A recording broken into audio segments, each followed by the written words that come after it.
Okay, it says that I am live. Hello, everybody, and welcome to the Thursday Money Mojo show for March 17th, 2016.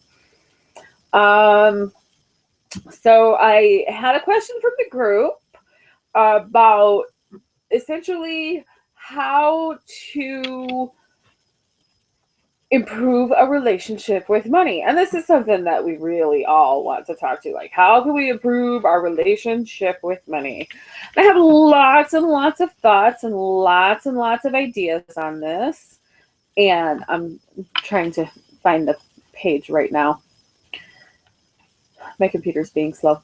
So I have lots of thoughts and I have lots of ideas on a relationship with money. I have lots to say. And of course I have it from that magical, spiritual, priestessy mojo vibe thing that I got going on.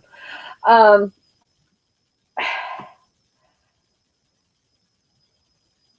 lot of people will say that, and you're starting to see this a lot, and I'm loving seeing this from other people, that your relationship with money is directly tied to your love relationships. It does not matter if you are straight or bisexual or lesbian or gay or however your sexual preferences go. It doesn't matter. Your relationship with your partner or not partner, your satisfaction with your relationship status, and any relationship that you have is going to directly affect your money. It's going to directly affect how you view money. It's going to directly affect how you're able to have a relationship with money. So that's important. But we need to go a little bit deeper than just relationship. And this is why I am doing a workshop on this next week. We need to talk about the direct relationship with our sex life and our money flow. There is a reason that high-powered men are whores. There is a reason that high-powered men fuck a lot. They instinctively know that there's a connection between our sexuality and our money. Now, because it's not a conscious thing for them, they're not thinking about it, they kind of whip it out and handle it everywhere. And that can cause all sorts of problems, as you can imagine. I'm very much more about the focusing and intentional sort of sexual energy towards your money sort of crap. Love me some sex magic. That's why I'm doing the workshop. Get fucked, make money, the sex magic workshop. So let's talk about easy ways that you can build a relationship with money. And I'm going to talk about it from that magical perspective. There's lots of other people that talk about ways that you can build your relationship with money, but this is Gwen's show, so this is Gwen's way. Gwen's way is that she has conversations with money. Sometimes it can be a little bit hard to have a conversation with an imaginary person in your head. So this is why we create altars. This is why we create spaces. This is why we write. This is why we create art, because we have that focus. So one way that, in a magical way, in a spiritual way, that we can have that conversation with money, and this echoes a lot of the contemplative practices of the Christian mystics, in that the contemplative, meditative, prayerful, the ritual, all of that is designed to facilitate a conversation with God. While we are magical people, we don't have just one God. We have whatever we want. And so we can facilitate that conversation using those same sorts of methods and techniques, and expanding and going on even further. So we create that altar, which creates that focal point, and we have that conversation with money.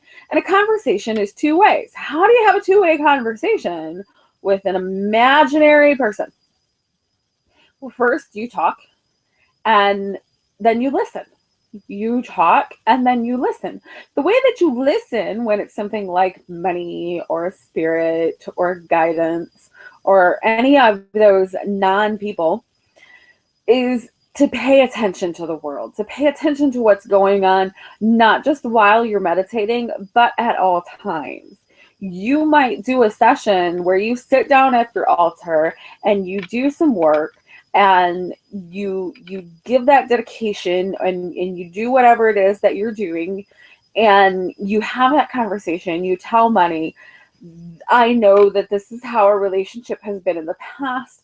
I would really like to work on this. This is what I am doing. This is what I want to do. Will you please give me guidance on what I am missing? What else needs to be done? Where else I need to go? Blah, blah, blah. And then you just listen. You just pay attention. You can meditate, reflect, journal, whatever comes through your mind at that point. But know that the messages might not come through to you right away. It might come to you in a song later on in the day. It might come to you when some post catches your eye on Facebook and you read it and you get this aha moment with many. And when you have those aha moments, reflect and think, did I ask for this? If I asked for this aha, you need to be grateful and thankful for that aha. You return to your money altar. You take that moment to pause and just say, thank you for helping me to have this conversation.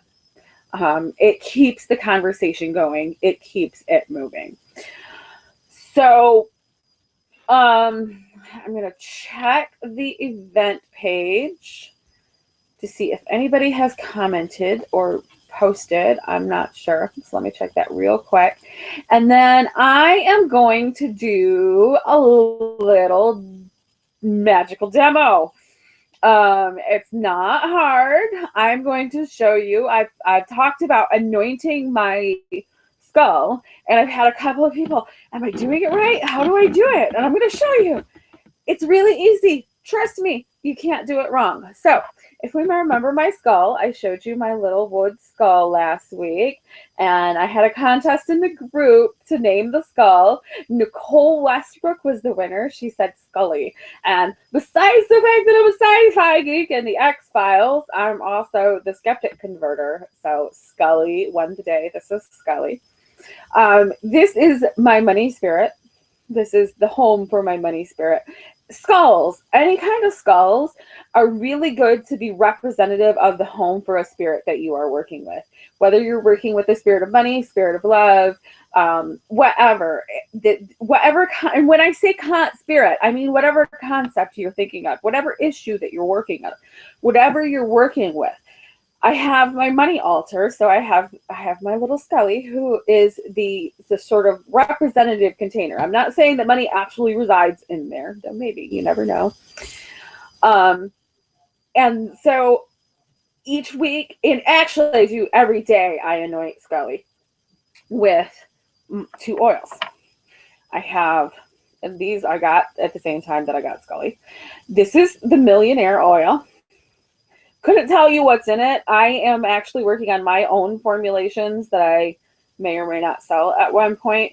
I kind of love it because it has gold glitter in it, if you can see that doing it. So this is Millionaire oil, and then Money Drawing oil, because I want to be a millionaire, but I also want steady money coming in until I am a millionaire and continuing after that. So to anoint anything at all, and you can anoint more than just skulls, you can anoint crystals. Let's say you have a crystal that you want to work with. Here's my green aventurine that I'm always using, both for their money drawing effects and for the ability to kind of tune down the electrical interference. Green aventurine is a form of green quartz. And quartz absorbs the EMF so that it doesn't zap the computer nearly as much. So you can anoint crystals, you can anoint your skulls, you can anoint yourself. If you're going to anoint yourself, make sure that it is skin-safe oil. Do not anoint yourself with anything that contains cinnamon or any sort of peppery or spicy oils. Trust me on this. Skin safe if you're anointing yourself. I am not sure these are skin safe because I did not make these oils myself. Therefore, I do not anoint myself with them. I do use my finger and I haven't had any burning, but I'm not putting it on my face. When you anoint yourself, you can put it on the third eye. depending on what the oil is, or actually you could put it at any of the other chakras. I wouldn't necessarily recommend anointing yourself with oils on your root chakra. Just think about a minute for how that might not be such a great thing, and you'll understand why. So anointing is literally just as easy as a little bit of oil on your finger. And normally when I'm anointing, it's part of a ritual, and I have a few words that I say. You could say anything that you want. You can do whatever you want, such as the name of your spirit.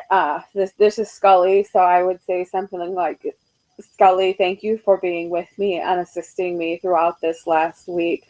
I anoint you to cleanse you and purify you and give you energy.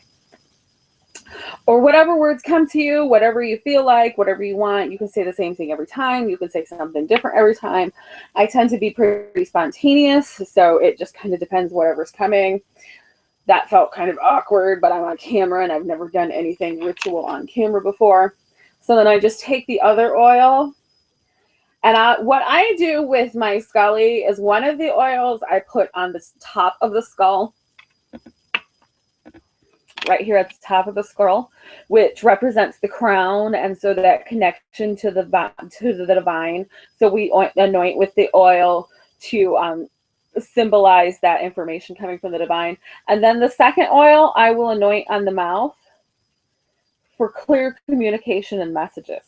This is just my personal symbolism. This is just my personal thing and way of doing it. If it resonates with you and it makes sense for you, go for it. If not, that's okay too. So that's how you anoint something. Literally, it's that easy. You just take your oil and you put it on. The nice thing about this wood is the oil just soaks right in there, and it just keeps getting more and more beautiful every day. Crystals won't usually necessarily absorb the oil, so you might want to wipe them off. A lot of candle rituals, a lot of candle work asks you to anoint a candle, and it's the same thing. You can just take your oil, and depending on whether you want to bring something to you or send something away, let's say you're doing a money drawing spell. So you have all of your ingredients. You have your altar set up. It's all beautiful. It's got all the stones and crystals that you wanted. You've gotten the oil that you're going to use. You decided to get green and gold candles because they represent money, abundance, and wealth. And you've got everything set up. So you sit down to do your ritual. The way that you would anoint a candle for drawing money to you is you would start at the base of the candle and work your way up. The only time you would want to work your way down with anointing is if you're banishing something. We don't want to banish money, but you may want to do some work to banish anything that is standing in the way of money, in which case you might decide instead to use a black candle and a gold candle, and use the black for the banishing and then use the gold for the drawing. So you would go from the top down anointing the black candle, from the base up anointing the gold candle, and sort of work it like that. Wow, I didn't know this was going to end up turning out to be a little lesson on doing ritual magic. But hey, there you go. This is the direction I'm going in anyway, so it works, it works, it works. Let's see. Join me in the group. Next week, I will be back at 7 o'clock for my 15-minute Thursday Money Mojo show. I will be doing my money ritual tonight. If you would like to get in on that, I'm posting in my group, Why the Fuck Not Today, and you can get in on that. I do not do my full ritual live. Maybe someday I will, but that's still a really private thing for me. So I'm doing my money ritual tonight. If you would like me to add your name as a petition to help to clear your money mojo and keep you flowing, just let me know and comment on the post that I'll be putting in the group. I will talk to everybody on Facebook, and I will be back on my Thursday Money Mojo show next Thursday. Have a great night. Bye-bye.